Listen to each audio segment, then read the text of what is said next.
या देवी सर्वभूतेषु शक्तिरूपेण संस्थिता नमस्तस्यै नमस्तस्यै नमस्तस्यै नमो नमः। आप सभी दर्शकों को मेरा प्रणाम। मैं पुष्पेंद्र पांडे आपके सम्मुख उपस्थित हूँ। जैसा कि आप लोग जानते हैं, जल्द ही शारदीय नवरात्रे शुरू होने वाले हैं। इस वर्ष 2023 को 15 अक्टूबर से शारदीय नवरात्र शुरू होने वाले हैं। देवी माँ गज पर आरूढ़ होकर के हम सब को घर पे आ रही है और इनका स्वागत करने के लिए हम सभी बच्चे, भक्तजन, साधक, तपस्वी, ऋषि मुनि सब उनकी कृपा प्राप्त करने के लिए उनका इंतजार कर रहे हैं। शारदीय नवरात्रे हम हिंदुओं का, सनातनियों का एक ऐसा व्रत है, ऐसा त्यौहार है जिसमें हम शक्ति की उपासना करते हैं अपने मनोरथों को सिद्ध करने के लिए। परंतु ना जाने क्यों हम लोग अपने इन मनोरथों पर पूर्ण रूप से प्राप्त नहीं कर पाते हैं, अपनी इच्छाओं की पूर्ति नहीं कर पाते हैं और सोचते हैं कि क्या कारण है कि हम लोगों से वो जाने कौन सी भूल हो गई है कि माता की कृपा हम पर नहीं हुई।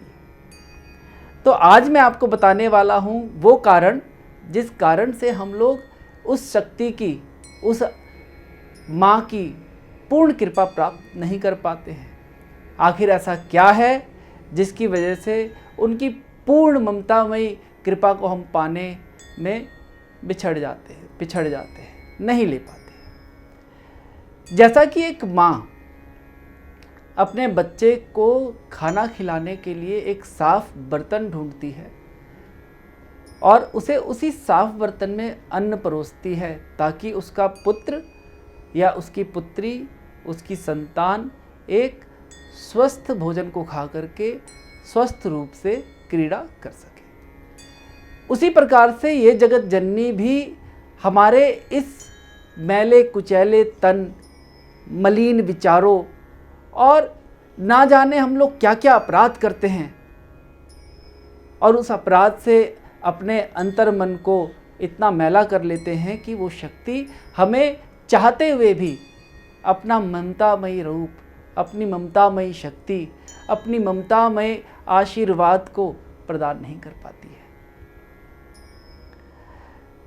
इसीलिए हमारे ऋषि मुनियों ने कुछ नियम बनाए जिससे हम लोग इस शक्ति की आराधना से पहले, साधना से पहले और उसके आशीर्वाद को प्राप्त करने से पहले अपने आप को स्वच्छ कर सके, शुद्ध कर सके।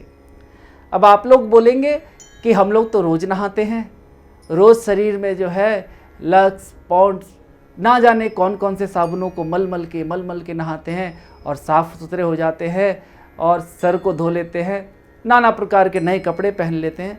मैं बात कर रहा हूँ आपकी आत्मिक शुद्धि की, वैचारिक शुद्धि की। जब तक आप अपने विचारों को शुद्ध नहीं करेंगे, अपनी आत्मा को शुद्ध नहीं करेंगे, तब तक उस पराशक्ति की ममतामयी इच्छाओं को प्राप्त नहीं कर पाएंगे। सबसे पहले हमें अपने वैचारिक शुद्धि करनी होती है, उसके बाद शारीरिक शुद्धि, प्राणायाम और अपने आहार और नियमों में थोड़ी सी शुद्धि करनी चाहिए। अब हम बात करते हैं इस पाठ को शुरू करने की कि दुर्गा सप्तशती का जो पाठ है, जो दिव्य पाठ है जिससे कि हमारे जन्मों जन्म के पाप क्षण भर में नष्ट हो जाते हैं, चाहे वो पितृदोष के रूप में हो, चाहे वो किसी श्राप के रूप में हो, चाहे वो दरिद्र योग के रूप में हो या किसी भी चीज़ के रूप में हो, वो आदि शक्ति, वो माँ भवानी हमारे सभी प्रकार के पापों को नष्ट कर देती है। तो उसके आशीर्वाद को प्राप्त करने के लिए हम किस विधि से दुर्गा सप्तशती का पाठ करें, आइए पहले हम ये जान लेते हैं। जैसा कि आप जानते हैं, सबसे प्रथम दुर्गा सप्तशती ही दुर्गा रूप है, वो शक्ति है। उसके 700 मंत्र आपके पूरे जीवन को बदल सकते हैं। तो सर्वप्रथम हमें एक लाल कपड़ा बिछा करके उस भगवती दुर्गा सप्तशती पुस्तक की पूजा करनी चाहिए।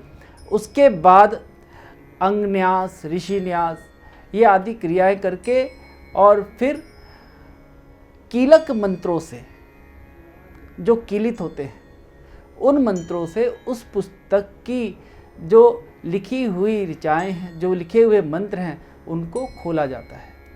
फिर उसके बाद हमें देवी कवच का पाठ करना चाहिए, फिर अर्गला स्तोत्र का पाठ करना चाहिए और फिर कीलक स्तोत्र का पाठ करना चाहिए। दुर्गा सप्तशती में एक और स्तोत्र होता है देवी अथर्व शीर्ष का। इसका पाठ साधकगण अवश्य करें और इसे करने के बाद आप लोग फिर प्राणायाम विधि से प्राणायाम करके और यथाशक्ति नरवाण मंत्र का जाप करके और उसके बाद देवी के 13 अध्यायों का पाठ करिए। उसके बाद प्रधानिक, वैकृतिक और मूर्ति रहस्य, इनके पाठ करने के बाद ये पाठ पूर्ण माना जाता है। अब मैं आपको बताता हूँ कि इसके पाठ करने का समय क्या है। कुछ लोग सुबह सुबह ये पाठ कर देते हैं, लेकिन जैसा कि इसका नाम ही है नवरात्र, अर्थात वो दिव्य 9 रातें जिन रात्रि को हम लोग जाग करके देवी की आराधना करें और उसका आशीर्वाद प्राप्त करें।